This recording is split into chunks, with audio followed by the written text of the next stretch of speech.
welcome to Nigeria Now on Ekwa Television International. My name is Joyce Jakada and I have Sele Elisha Dashom. Sele loves it when I call her complete name, so I have to. Sele, you're welcome to the show. Thank you so much, Joyce. You look shiny. It's a shiny day, right? Thank you. It's good having you here. Thank you. This is Nigeria Now. I remember we're live on Facebook and YouTube, Ekwa Television International. You can do well to drop your comments so that we'll know your thoughts, what you think, and possibly you might have solutions to some of the challenges that are happening in Nigeria now, or perhaps you want to applaud the government about the happenings. Do well to drop your comment. So quickly, Stella, yesterday we began by looking at the stories of how the EFCC have been raiding some of these BCDs and then the forex market. And today we have a continuation. And quickly, it's on Prime. EFCC arrests 87 forex dealers in Abuja, Kano, and Lagos. In continuation of its onslaught against forex dealers over the current dollar crisis in the country, the Economy and Financial Crimes Commission on Wednesday arrested no fewer than 87 forex dealers in the Federal Capital Territory, Abuja, Lagos, and Kano. Findings reveals that the EFCC detectives stormed several forex trading hubs in Abuja, ransacking their vaults for stash of dollars and naira. The operatives later arrested no fewer than 25 legal and illegal forex dealers in addition to the 40 arrested on Tuesday during a raid of the Zone 4 Wuse offices of the Association of Bureau de Change Operators, bringing the number of arrests in the Federal Capital Territory to 65. During the operation, the EFCC personnel were said to have seized the phones of those that were arrested. The anti-graft agency also nabbed about 14 forex dealers in Lagos on Wednesday, while 8 others were picked up at the famous Bureau de Change market located at Wapa in Kano metropolis. The development came barely 24 hours after operatives of the Anti-Graft Commission arrested the Kogi State House of Assembly candidate of the New Nigeria People's Party, Ismaila Atumeyi, with 326 million naira, $140,500 cash. Celia, this was the story we took yesterday, and today there is a follow-up. We saw how the EFCC have been active trying amidst this dollar scarcity, you know, and this came as a result of the Naira redesign that the CBN governor actually announced, which is to be effective from December 15. We'll start seeing the currency, and people have been urged that if you have money in your possession, you should be able to take it to the bank and deposit it, because from January 31st, it's going to be the new currency. So, what's your take? 7 people have been arrested. No, I'm really happy, Joyce. Just like I said yesterday, that we really applauded the EFCC for the move they made, because the very moment the CBN governor made this news last week, we knew that EFCC were swift and they moved into action, because we know that part of the reasons why the Naira was being redesigned is because out of the, about 3.1 trillion Naira that's supposed to be in circulation, presently, the bank cannot even have access to almost 2.72 trillion naira. And that is to say that somebody somewhere is actually, holding this money, hodling it, and then other people are unable to have access to it. And this is what actually prompted the EFCC to begin to move into action. And we know even before the Naira redesign, there have been dollar scarcity. But I think these are part of the thing that actually prompted the CBN to see that it's high time we actually redesign this Naira, even though we know they should have done this earlier before now, because it's expected that between 5 to 8 years the Naira should be redesigned. This will be able to control corruption, counterfeiting of money, and also those that are actually holding this money in their possession. And we know we cannot shy away from the fact that 2023 is by the corner. We know that part of the things that we'll see is vote buying and all of that. And so definitely we know that some greedy politicians would definitely want to keep some of this money with them. And so, with this move right now, for you to go to the bank to deposit a huge amount of money, definitely investigation will be going on. Where did you get such money? Why have you been keeping such? So with the fact that the EFCC are able to arrest these people, I'm really happy. And I believe that there are much more. Because we saw earlier it was just Abuja, Kano, and then we can see that they are still spreading around to get more. So I hope that they do their assignment properly. Everybody that is supposed to work should be on his or her feet. They should swift into action, because we really need to do what is expected for us to do. Because if we are saying by December 15 we should be seeing the new currency, then I think much more needs to be done, not just from the EFCC, but also it should be from the CBN.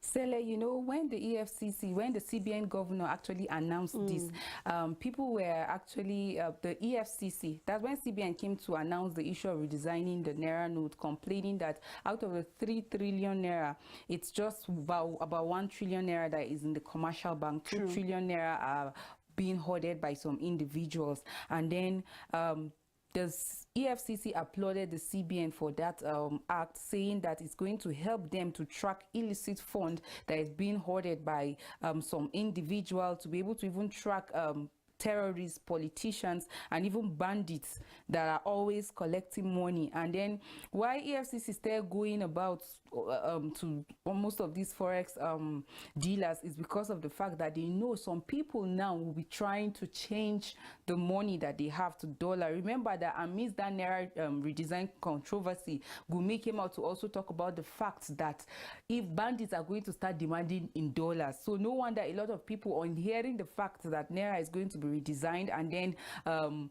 once it is in circulation, all the other the old Naira, the one we're presently using now, is going to be like, you'll be on your own if you still have that money you get. So it's like people are now trying to go to the all these bureau de change dealers to see how that they can convert their monies to dollars. And then EFCC have raided those places, and it was amidst the raid that we saw that Ismaila or Tumei, who is seeking, he's an NNPP candidate seeking for Kogi State House of Assembly representing Agba 2 constituency. He was found with over 3 million as well as some dollars in his hands, and people ask, wow, so an individual can keep this money amidst hunger when people are suffering and all of that.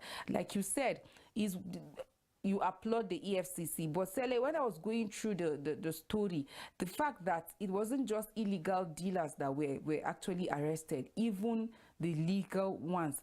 Are we saying that forex business is actually wrong? No. Some of these people have been actually registered, duly registered, like how some of these banks are operating. So the EFCC went to some of these places without even an arrest warrant, and they stay invading their shops, their vaults, and some of these people raise concern like, are we not Nigerians? Are we not doing illegal business? We know that amidst these people, there's also people that are into illegal exchange business, but then some of these people were legally registered. So what about the unlawful arrest? You came to these people, even if you're wearing the jacket of EFCC, it doesn't mean that you will not follow what the law says. There's nobody that is above the law, Sele, if you ask me. If we're a law enforcement agency, then we should be able to set examples also by also abiding by the law, because nobody is above the law. So some of these arrests, why we're applauding them, that they're actually doing a good job by ensuring they track those people that, like bandits and terrorists, people that are keeping money with them.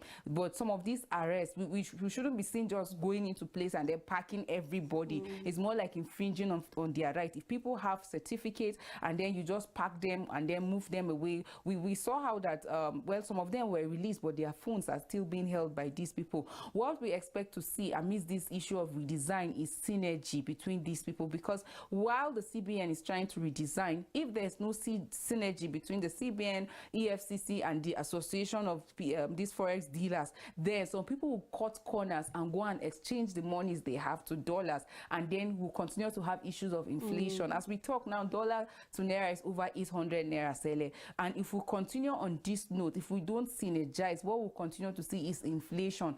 But Nigerians were asking questions beyond redesigning of this Naira, like what about the value of our money? Every day our money continues to depreciate, and we're talking about amidst inflation, flood that has caused most of our farms to submerge, amidst even terrorists going to farmlands, attacking farmers and even abducting people. Like, is it even the right time? As much as we know that this is a good policy, but isn't the time frame even short? Like, we know that countries like UK, it is legal. It's something that is in line with global world standard, that between every 5 to 8 years you should be able to redesign your naira. But for Nigeria, for over 20 years, I think that's the last why one we've actually delayed so much time, Joyce. You get, so why did we even delay that long, that we are now doing like we're rushing everything? True. What about the people? Did we even consider the people, the rural dwellers? Most of these people said that you have to cross some rivers.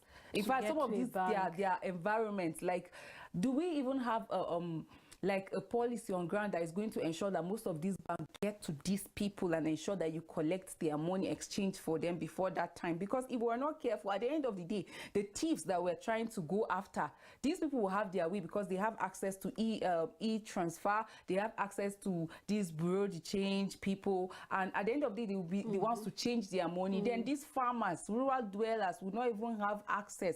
We introduced e-naira because we wanted to avoid this issue of overcrowded in the bank. And then now we're introducing this and giving just 45 days window period. Imagine, Sele, have you thought of the crowd that is going to be in the bank within this period? A lot of people have lost interest in most of our banks, our commercial banks. Why? Because of some of the treatment they even receive from the banks. Unnecessary charges, Sele. Somebody can just tell you that, well, I rather just look for somewhere and just keep my money. And then what is even the policy that is guaranteeing, let's say, collecting of loans? Sometimes you want to collect loan, the interest they put on you, the interest high. Yes. And then why would somebody decide to come and trust you with his money when for him to even have access? People begin to ask. So as far as these things have cons, there's also pros, there's also cons, you get. So I think as we do this, while we applaud the policy, I think it's important that we are always visionary. We shouldn't be taking things like things like this are very important. True. We shouldn't be seeing like 9 minutes decisions, because people ask, why now? Why didn't we come with this since January? Why are we bringing it in November, and then just between December, and then we want everything to change? I think it's important that we are careful so that we don't just make people that are not guilty to become guilty. Because how will the person in this business just know that the person that is bringing money for him is actually stolen money? We need to consider that. That's actually another concern that people are raising. How can the man doing that business in BDC know that the money that is being brought is a stolen money? So the AFCC, I think, is important that they are also careful not to turn innocent people into being guilty. Sele Elisha. The rate at which you call this name, like, the issues of Nigeria is so pressing that you need to emphasize. I need you. I need you, Sele.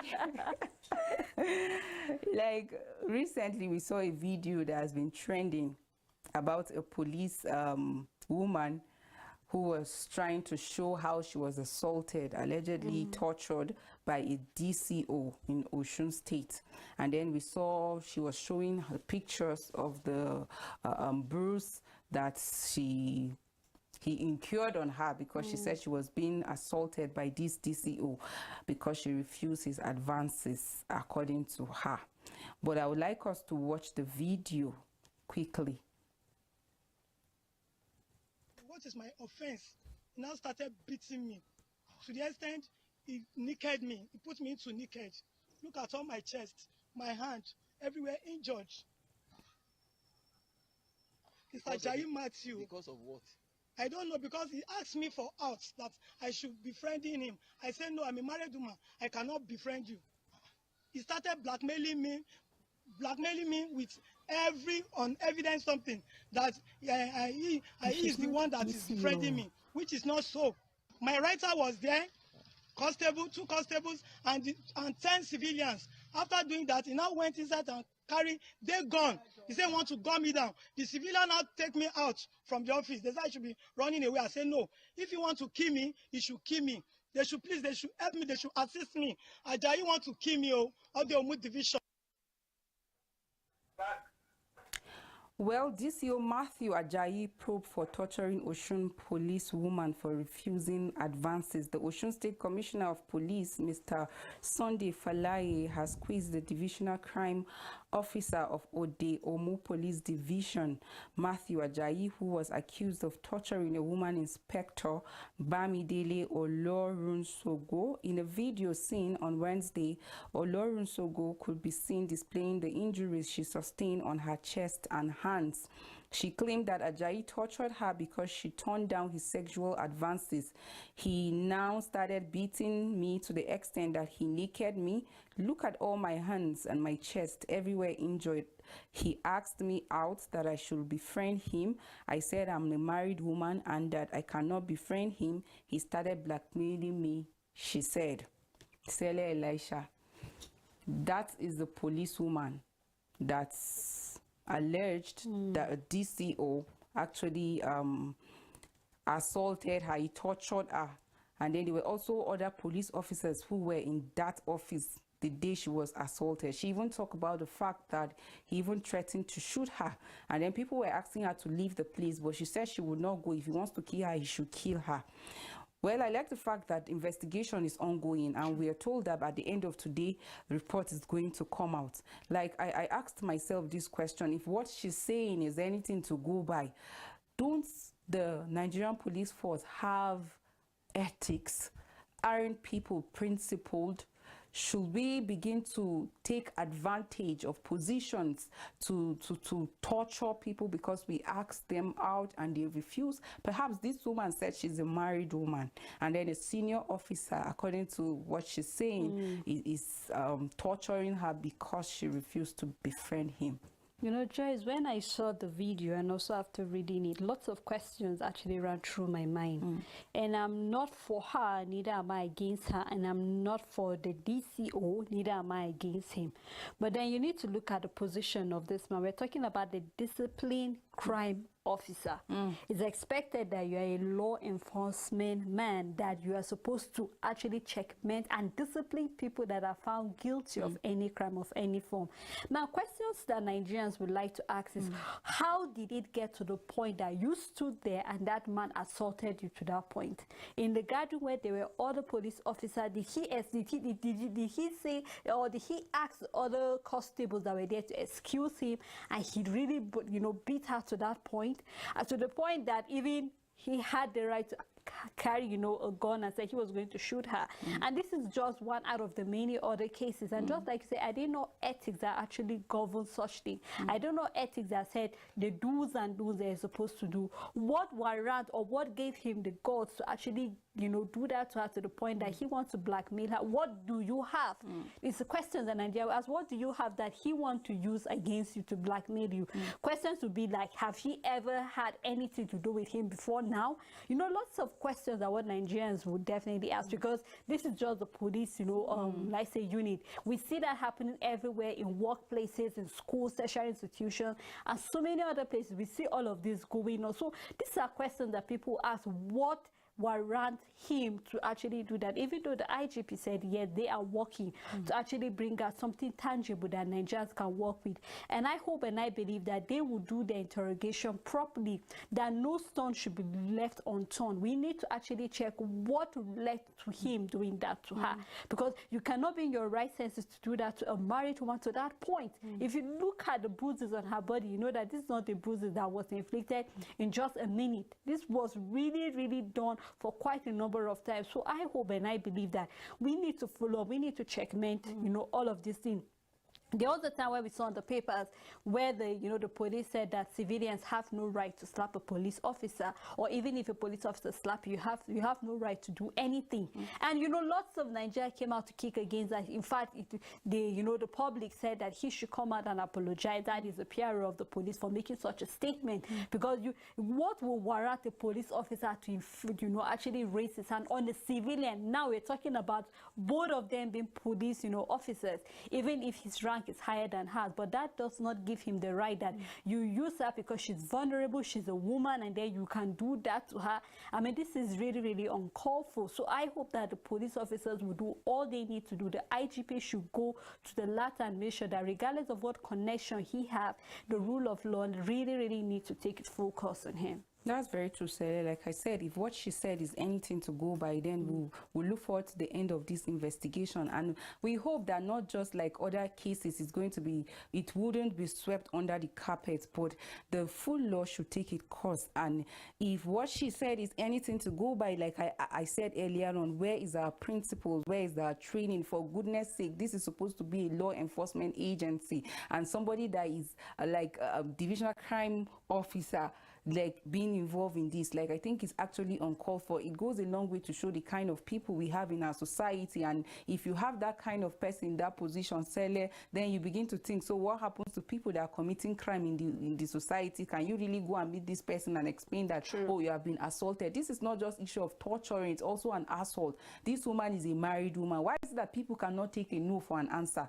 Even if she is not married, as a single lady, if you are a boss, you ask if is they no, is they no. You don't force relationships on people. Like, is that how we treat our subordinates? Sele, let me tell you something. This is not just taking place in the police alone, but like you mentioned, there are other places. ASUU just called off strike. Over time, we have heard of these issues of assault even in our university, in our tertiary institution.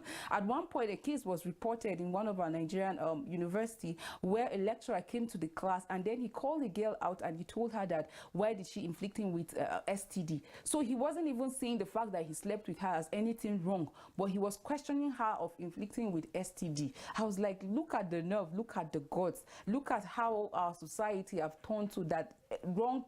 We're even trying to paint wrong as right. True. Now, what this lecturer is just asking is, why did you inflict me? So it wasn't about him too having any relationship with this girl or something. So I just hope that this issue is going to actually be looked upon. Our campuses, like if anybody is involved in things like that, maybe we should begin to take issues like that serious. Like I said, I hope it won't be swept under the carpet, because a lot of times we've had issues like this. It comes on the media. At the end of the day, you hear nothing about it. So we hope that the needful is being done. And I pray that it's not the issue of relationship gone wrong, because he who comes to equity must come with clean hands. So it is important that people that are in superior position don't take advantage of their subordinates by trying to imagine inflicting pain on somebody just because the person refused to.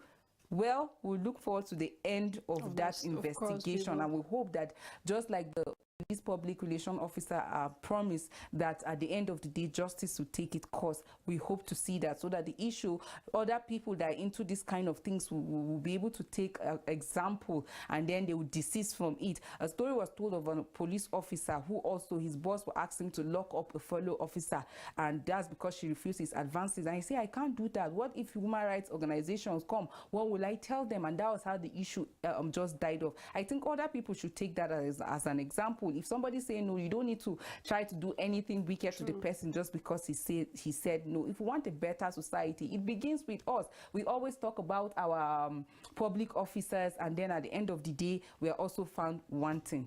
Thank you, Sele, for doing this with me. Our time is actually fast spent. And to our viewers out there, thank you so much for joining us on this program. We look forward to talking more with you tomorrow, same time. Bye-bye for now.